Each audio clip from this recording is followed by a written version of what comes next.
2 മിനിറ്റിൽ ഹജ്ജിന്റെ മൊത്തം കർമ്മങ്ങൾ ചുരുക്കിയിട്ട് പറയാമോ? തീർച്ചയായിട്ടും. ഏതൊരു സാധാരണക്കാരനും മനസ്സിലാവുന്ന രീതിയിൽ ആനിമേഷനിലൂടെ ഒരു വീഡിയോ ചെയ്തിരുന്നു. കഴിഞ്ഞ വർഷങ്ങളിലേക്ക് ഒരുപാട് ആളുകൾക്ക് ആ വീഡിയോ കണ്ടിട്ട് ഉപകാരം ഉണ്ടായി എന്നോട് പറഞ്ഞിരുന്നു.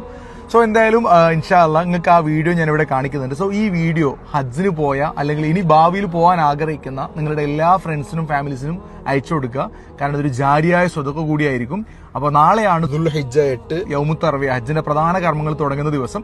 സോ എന്തായാലും ഈ വീഡിയോ നിങ്ങൾ ഇപ്പൊ തന്നെ സേവ് ചെയ്യുക. ആർക്കെങ്കിലും ഉപകാരമായിക്കിട്ടെന്ന് വിചാരിച്ച് മാക്സിമം ഷെയർ ചെയ്യാം. ആദ്യം നമ്മൾ ഇഹ്റാമ് കെട്ടി തവാഫുൽ ഖുദൂമും സഅയും കഴിഞ്ഞ് നമ്മുടെ ഹജ്ജ് ആരംഭിക്കുകയാണ്. ദുൽഹജ്ജ് 8 നമ്മൾ മിനയിലേക്ക് പോവുകയാണ്. അന്ന് മഗ്‌രിബും ഇശാക്ക് അവിടെ നിസ്കരിച്ച് അന്ന് രാത്രി അവിടെ നമ്മൾ ചെലവഴിക്കും. അന്ന് യൗമുത്ത് തർവിയ എന്നാണ് പറയല്. അന്ന് മിനയിൽ താമസിച്ച നമ്മൾ ദുൽഹജ്ജ് 9 രാവിലെ അറഫയെ ലക്ഷ്യമാക്കിയിട്ട് സഞ്ചരിക്കും. ഈ സമയം ളുഹൂറും അസറും നമ്മൾ അറഫയിൽ നിസ്കരിക്കും. ഒരുപാട് ദിക്റുകളും ദുആകളൊക്കെ ആയിട്ട് നമ്മൾ ആ സമയം ചെലവഴിക്കുകയാണ്. കാരണം നബി സല്ലല്ലാഹു അലൈഹി വസല്ലം തങ്ങൾ പറഞ്ഞിട്ടുണ്ട്, ഏറ്റവും മികച്ച പ്രാർത്ഥന എന്ന് പറഞ്ഞാൽ അത് അറഫാന്റെ ദിനത്തിന്റെ പ്രാർത്ഥനയാണ്. അങ്ങനെ നമ്മുടെ പ്രാർത്ഥനയൊക്കെ കഴിഞ്ഞ് സൂര്യാസ്തമയം കയ്യിലോടുകൂടെ നമ്മൾ നേരെ മുസ്ദലിഫയിലേക്ക് വിടും. ഓക്കെ, മുസ്ദലിഫയിൽ പോയിട്ട് അന്ന് അവിടെ മഗ്‌രിബും ഇശാ നിസ്കാരമൊക്കെ കഴിഞ്ഞ് അന്ന് ദുൽഹിജ്ജ് 9 അവിടെ നമ്മൾ താമസിക്കുകയാണ്.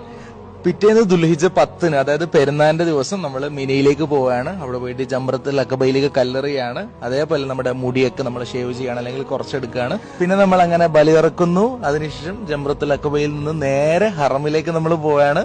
പോയിട്ട് ഹറമിൽ നമ്മൾ തവാഫുൽ ഇഫാദത്ത് കൂടി ചെയ്യുന്നു. അത് കഴിഞ്ഞ് നമ്മൾ നേരെ മിനയിലേക്ക് തന്നെ മടങ്ങിപ്പോയി അവിടെ നമ്മൾ രാപ്പാർക്കാണ്. ദുൽഹിജ്ജ 11, 12 എന്നീ രാത്രികൾ, അല്ലെങ്കിൽ 11, 12, 13 എന്നീ 3 രാത്രികളിലും എല്ലാ ദിവസവും രാവിലെ നമ്മൾ ചെറുതും വലുതുമായ 3 ജംറയിലേക്കും 21 വീതം കല്ലെറുകയാണ്. തുടർന്ന് നമ്മൾ നേരെ ഹറമിലേക്ക് പോകുന്നു, വിദാഇന്റെ തവാഫ് ചെയ്യുന്നു.